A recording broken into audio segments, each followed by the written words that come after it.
Vous voulez les infos du Cameroun? Abonnez-vous sur le 4e pouvoir.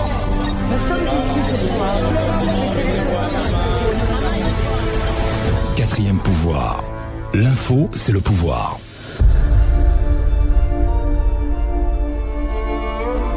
Votre site d'information, le 4e pouvoir, reste votre ouverture sur le monde. Notre rôle premier est de transmettre l'information. Nous sommes un miroir dans lequel les maux et les tares de la société camerounaise n'ont aucun secret. C'est un défi du quotidien, un challenge permanent. Rien n'y fera. Nous sommes parés.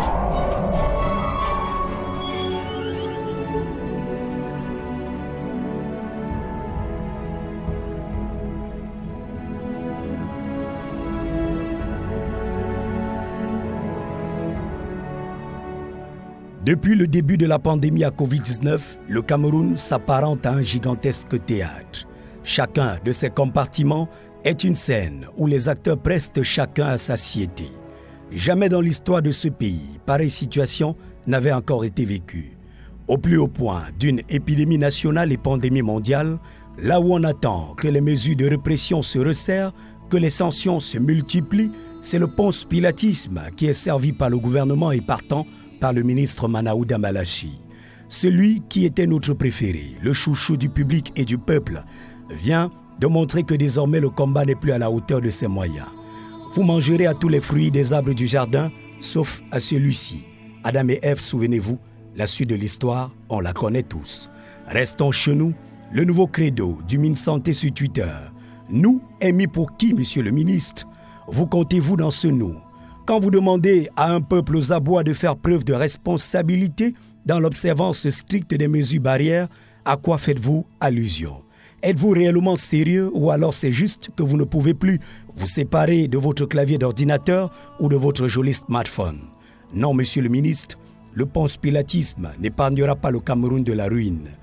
19 mesures dites d'assouplissement avec en tête l'ouverture des bars et des snack-bars au-delà de 18 heures. Mais pourquoi? Qui diable a dit au gouvernement que sans la bière, le peuple court à sa perte? Ah, que ne suis-je bête en posant une telle question? Faut-il qu'il m'en souvienne? La seule SABC, entendez Société Anonyme des Brasseries du Cameroun, a fait ingurgiter aux Camerounais en 2019 936 millions de litres de bière, l'équivalent des fleuves Vouri, d'Ibamba et Benoué réunis. Je n'ai pas cité UCB et Diadéo. S'ils venaient à officialiser leurs chiffres de vente au cours de la même période, vous comprendrez très clairement pourquoi le Cameroun caracole dans le top 10 des pays consommateurs d'alcool dans le monde. Le confinement du Covid-19 était pourtant une belle occasion de ramener de l'ordre dans le secteur de la bière au Cameroun. Fermeture définitive de tous les bars et snack-bars à proximité des universités, des écoles, des hôpitaux, des camps militaires et des institutions publiques et parapubliques. Le respect de la distanciation sociale entre deux ou plusieurs bars, l'obligation de l'obtention d'une licence d'exploitation avant toute ouverture, la présence des toilettes conformes aux normes environnementales et que sais-je encore, moi, fils de pauvre. À quoi ont donc servi les 30 jours? Bientôt 45 jours de confinement, pourquoi diable n'a-t-on pas véritablement statué sur de vraies mesures afin de sauver le Cameroun de demain? Comment ne pas donner raison à ceux qui pensent que le libéralisme communautaire de Paul Biya s'appuie depuis 38 ans sur l'alcool à profusion, le sexe via les foyers de prostitution quasi légalisés, le libertinage avec la possibilité donnée à chaque citoyen de s'installer où il veut, comme il veut et quand il veut, d'y faire ce qu'il veut en attendant qu'un jour, il ne soit pas le hasard des choses déguerpies. Que dit de la religion avec le savoureux message du respect de l'autorité en place et l'espérance d'une vie parfaite et éternelle après la mort? Romains chapitre 13, verset 1. Voilà les savoureux ingrédients de longévité de Paul Biya au pouvoir. Un peuple apeuré, constamment menacé, les leaders d'opinion arrêtés, torturés pour dissuader quiconque voudrait ou oserait s'intéresser à la res publica. L'incarnation de la force, du fouet et de la brutalité de l'État est aujourd'hui au sommet de l'administration territoriale. Dans sa récente sortie face aux hommes de médias pour remettre un don du jamais vu, Paul Atangandi a martelé que tout parti politique qui ne collabore pas avec le gouvernement et uniquement dans le cadre des structures mises en place par le gouvernement sera frappé. Le prototype même de la pensée unique. Répondant ainsi à Polycarpe et Somba, Paul Atangandji semblait justifier le refus catégorique de Mandaouda Malachi du don offert par le professeur Maurice Kamto au personnel de santé de la République du Cameroun et dire que pendant ce temps, sur les réseaux sociaux, de nombreux intellectuels camerounais, fonctionnaires pour la plupart déguisés sous de faux profils, passent leur temps à donner des cours de patriotisme au petit peuple.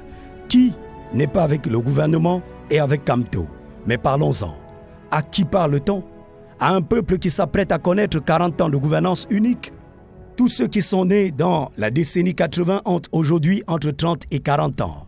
40 ans de vie sur terre, 40 ans sans l'ombre d'un terrain, sans emploi décent, sans assurance vie, sans carte santé, sans possibilité de voir son avenir dans le viseur, encore moins de le planifier. Parle-t-on de ce pays où le SMIC, entendez, le salaire minimum interprofessionnel garanti, est encore à 36 270 francs CFA. Oui, je l'ai bien dit, 36 270 francs CFA. Un pays où la maternelle coûte dans les 150 000 francs CFA, voire plus, où une place en 6e, malgré la réussite de l'enfant au concours, se négocie à 200 000 francs CFA, où le BTS, la licence et master professionnel coûtent aux parents la peau des fesses, où 99% de jeunes étudiants finissent les études pour rejoindre l'immense flot du chômage et du sous-emploi. Et les 1% restants peuvent, s'ils disposent de 2, 3 ou 5 millions de francs CFA, accéder à des écoles comme l'ENAM ou l'École nationale supérieure de police. Et ceux qui ont des parents bien placés n'ont qu'à attendre sagement à la maison ce fameux numéro de Cameroun Tribune qui arrivera à coup sûr en portant leur nom dans une colonne de nouveaux nommés à des postes de responsabilité. Le Cameroun des gens d'en haut, une minorité qui fait vivre à l'immense majorité de leurs compatriotes toutes les misères de la planète Terre. Combien de masters et de licences, des BTS et des baccalauréats sont aujourd'hui conducteurs de mototaxi dans ce pays, vendeurs à la sauvette, vigiles ou simples commerçants dans des espaces marchands insalubres de nos villes. Et ceux qui osent entreprendre tombent dans l'immense piège de la finance au Cameroun. Sans titre foncier, sans droit coutumier, sans voiture de luxe ou en l'absence d'un oncle haut placé capable de se porter caution pour vous, aucune banque, aucune institution de la République ne saurait vous accorder le moindre crédit. Oui, le moindre financement est impossible dans ces cas. Et oui, au Cameroun, la banque ne finance pas le risque, mais la garantie. Ayez le projet le plus lumineux de la planète Terre. Ayez le projet qui va faire du Cameroun la première nation au monde à envoyer un être humain sur Mars. Si vous n'avez aucune garantie, vous perdez votre temps. C'est à cette jeunesse qu'on continue de demander de la résilience. C'est à elle que le Premier ministre, Chief Dr Joseph Dione Ngouté, vient de proposer 19 mesures d'assouplissement pour tenir tête au Covid-19. Exactement comme recouvrir une plaie béante avec de la terre ensalivée. Non, Chief Doctor, il en faut plus. Et pendant ce temps au Minat, le temps durcit. Mais personne pour nous dire où est passé le riz d'Orca, où sont les cache-nez de Jack Ma, le premier milliard de Paul Biya et bien d'autres. Et parlant de lui, où est passé Paul Biya? Pourquoi s'était-il fait relier en octobre 2018 s'il savait pertinemment qu'il n'était plus en mesure de diriger le Cameroun? Dans sa récente vidéo, tournée et montée en 3 minutes par ceux qui avaient un message à passer, on le voit affaibli, marchant avec peine et totalement épuisé, sans doute du fait de l'âge et d'avoir trop donné pour ce pays. Quel message voulait-on passer? Si c'était dans le but de rassurer le peuple que l'homme du 6 novembre est bel et bien en poste, c'est bien là une blague de bien mauvais goût. Où est passé Paul Biya? Jusqu'à quand va-t-il vouer son peuple à la dictature de l'administration territoriale, aux menaces permanentes d'emprisonnement, à toute absence d'expression populaire de notre ras-de-bol et de notre mal-être? Combien de ministres de cette République ont-ils renoncé depuis le début de cette pandémie à leur salaire? Combien ont-ils reversé dans les comptes des orphelinats? Combien ont-ils donné aux démunis? Combien ont-ils mis à la disposition des personnes handicapées pour qu'ils tiennent le temps de cette pandémie? Que deviennent les victimes de Boko Haram et celles de la crise anglophone par ce temps de Covid-19? Où est passé Paul Biya? Viendra-t-il au moins nous expliquer quel Cameroun s'apprête-t-il à léguer aux générations futures? Fera-t-il au moins une seule sortie publique pour nous permettre de le voir de si près, comme nous n'avons jamais presque pu le faire en 40 ans de règne.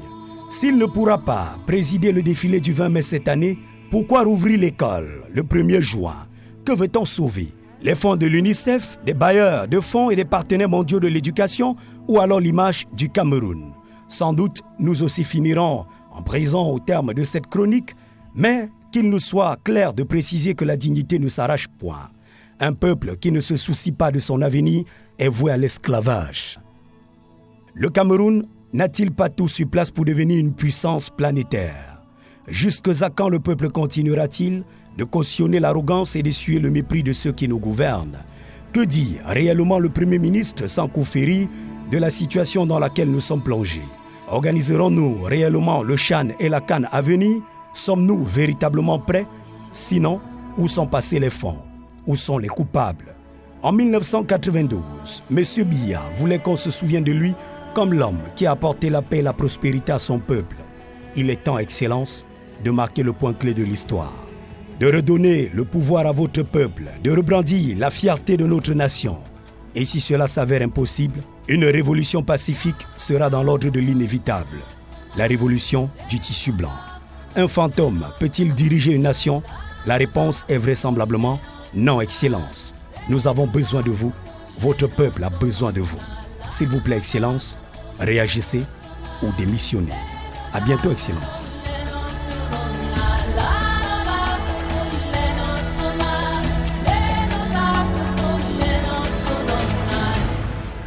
La chronique de cette semaine est signée Oriol Tchoumi.